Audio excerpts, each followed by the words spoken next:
పిల్లకు స్వప్నాలెన్నో చూపినది వెచ్చని చెలిమిని పొందినది వెన్నెల కలగల నిండుమది కాటుక చీకటి రాత్రికి మాటను చూపే నేస్తమది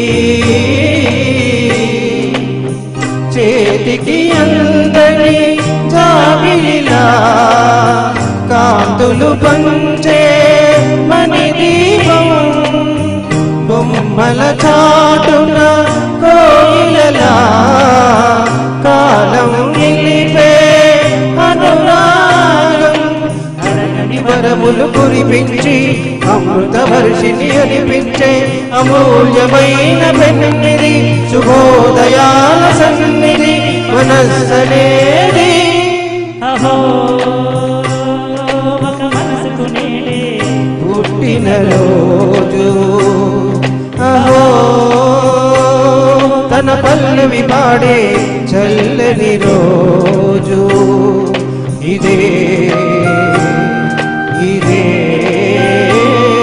కుహు స్వరాల కానుక మరో వసంత గీతిక జనించు రోజు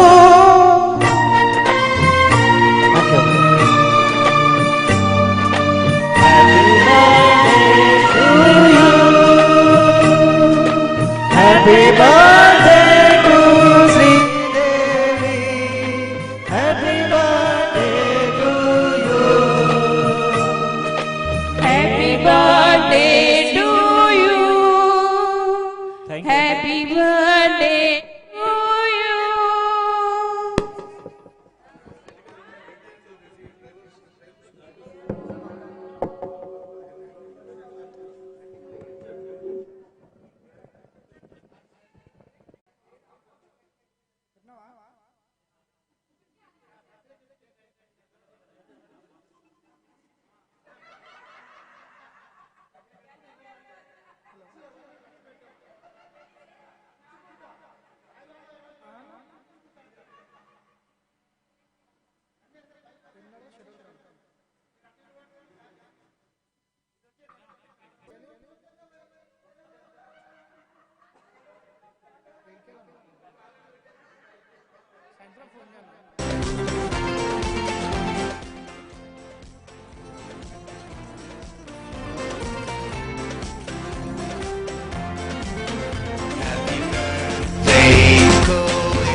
హలో ఒకసారి ఎంపీ రావు గారు స్టేజ్ మీద రావాల్సి కోరుకుంటున్నాను. శ్రీదేవి ఒకే ఒక నిమిషం, ఆ తర్వాత లంచ్ చేద్దాం. అందరూ లంచ్ వెళ్ళకండి, కొంతమంది వెళ్ళండి, కొంతమంది మా ఫ్రెండ్ ఇదే హాల్లో ఫస్ట్ టైం లక్ష్మీపతి గారు మాకు పరిచయం అయ్యారు. ఎప్పుడు అప్పుడప్పుడు మాకు పూర్తి సపోర్ట్ చేస్తారు కాబట్టి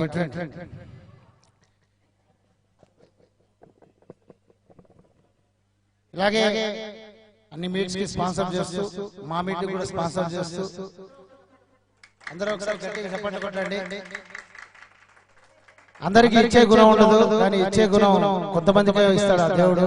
నాకు కూడా లేదండి, ఫ్రాంక్ గా చెప్పాలంటే నాకు లేదనేది ఒప్పుకుంటాను. నేను ఎవరికి ఏ డబ్బులు ఇవ్వను, కానీ స్పాన్సర్ చేయాలి, కళను మనం ప్రోత్సహించాలనే ఉద్దేశంతో ఆయన చాలా స్పాన్సర్ చేస్తుంటారు. కాబట్టి thank you very much sir. ఇలాగే ప్రతి మీటింగ్ మీరు మాకు సపోర్ట్ చేయండి, మిగతా వాళ్ళకు సపోర్ట్ చేయండి. మేమేమనుకో ఈ జోక్ చెప్పండి కొట్టండి ప్లీజ్. Thank you. అందరూ భోజనానికి వెళ్ళొచ్చు. కొంతమంది వెయిట్ చేయండి. ఎల్పీ రావు గారు మాట్లాడతారు. గణేష్ గారు thank you very much sir. దాదాపు హ్యాపీ బర్త్డే శ్రీదేవి గారు. నాకు ఎప్పటి నుంచో తెలుసు. తర్వాత శ్రీదేవి గారు మాకు శ్రీదేవి గారు మాకు దూరం రిలేటివ్ కూడా. ఈ ప్రోగ్రామ్ కి కంపల్సరీ రావాలని వచ్చాను. వాళ్ళ వర్కింగ్ డే కదా, కానీ బర్త్డే సెలబ్రేషన్స్ అన్ని ఉన్నాయని గణేష్ గారు చెప్పారు. చెప్పడం వల్ల రావడం జరిగింది. థ్యాంక్ యూ వెరీ మచ్ అండి. చాలా బాగా చేశారు. అందరూ ఫుల్ ఎంజాయ్ చేసే మూడ్లో ఉన్నారు అందరూ. ఆల్ ద బెస్ట్ అండి. Thank you very much. Let us start the lunch.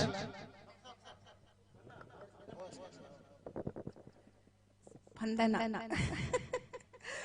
ఇప్పుడు నా బర్త్డేకి ఎప్పుడు సరే ఇప్పుడు డొనేషన్ చేస్తానే ఉంటారు ఆయన. కాకపోతే ఎప్పుడు లంచ్ చేయలేదండి. ఈసారి నేను గట్టిగా కంపల్సరీ చేశాను. సార్ మీరు రావాలి, మీ ఆశీస్సులు మాకు ఉండాలి అని చెప్పి సార్ వస్తువు కూడా సర్ప్రైజ్ కేక్ కూడా ఆయన ప్రొవైడ్ చేశానండి. Thank you so much sir. Thank you very much. Thank you so much sir. Let us have lunch. Jaganmohan Rao garu ఇప్పుడు organiser cum mimicry artist cum అన్ని ఒక గంట సేపు, ఎందుకంటే నేను భోజనం చేసుకుని వస్తాను. అప్పటి నుంచి ఆకలి వస్తుంది అబ్బా నాకు. రండి మనంతా భోజనం చేద్దాం. ఎవరు మీకు మిగిలారో వాళ్ళతో పాటించండి. మా ఆయనకి మైకాసుడు అని పేరు ఉందండి. మైక్ ఇస్తే ఎవరు పట్టించుకోడు, పక్కన పెళ్ళ ఉన్నా కూడా పట్టించుకోడు. మైక్ ఇంపార్టెంట్ అండి. ఆయనే పట్టించుకోడు. అదే కదా. అయితే ఈ ప్రోగ్రామ్ కి స్పాన్సర్ చేసిన ఎల్పి రావు సార్ కి అండ్ ప్రభు గారు సార్. ప్రభు గారు యుఎస్ఏలో ఉంటారు. ఆయన ప్రతి ప్రోగ్రామ్ ఏదో తన వంతు తను హెల్ప్ చేస్తుంటారు. ఆయనకి కూడా చాలా చాలా థ్యాంక్ యూ సో మచ్ ప్రభు గారు. మాకు స్మూల్ ఒక మంచి ఫ్రెండ్ ఇచ్చింది, ఇలాగే ఎల్పి రావు గారు మంచి బంధువులు ఇచ్చింది. వీళ్ళందరూ నా సింగర్స్, ఫ్యామిలీ సింగర్స్. వీళ్ళు మామూలు సింగర్స్ కాదు, నాకు ఫ్యామిలీ కన్నా ఎక్కువే నేను గ్రేట్ గా చెప్పుకుంటాను మా సింగర్స్. వీళ్ళ సమక్షంలో నేను బర్త్డే చేసుకోవడం నాకు చాలా హ్యాపీగా ఉంది. Thank you so much family singers. Thank you. అలాగే మనందరి సింగర్స్ తరపున మనము ఇలాంటి మంచి సహృదయాలు గల ఒక గ్రూప్ లో మనందరం కలిసి పాడుతున్నామంటే అది మనందరి అదృష్టం అని నేను భావిస్తున్నాను. మనకి గణేష్ గారు, శ్రీదేవి గారు లాంటి మంచి హృదయాలు దొరకడము, మన మనసులతో వాళ్ళ హృదయాలు కలవడం అనేటువంటిది చాలా అరుదుగా జరుగుతుంది. ఒక ఫ్యామిలీలోనే పుట్టిన పిల్లలతో కలిపి తల్లిదండ్రులకు కూడా ఒక రకమైన మనసు ఉండదు. అలాంటి ఈ రోజుల్లో కూడా మనందరి హృదయాలను అర్థం చేసుకొని మనం ఏం పాటలు ఇచ్చినా కూడా లేవు ఉన్నాయి అని ఏదో సర్దుబాటు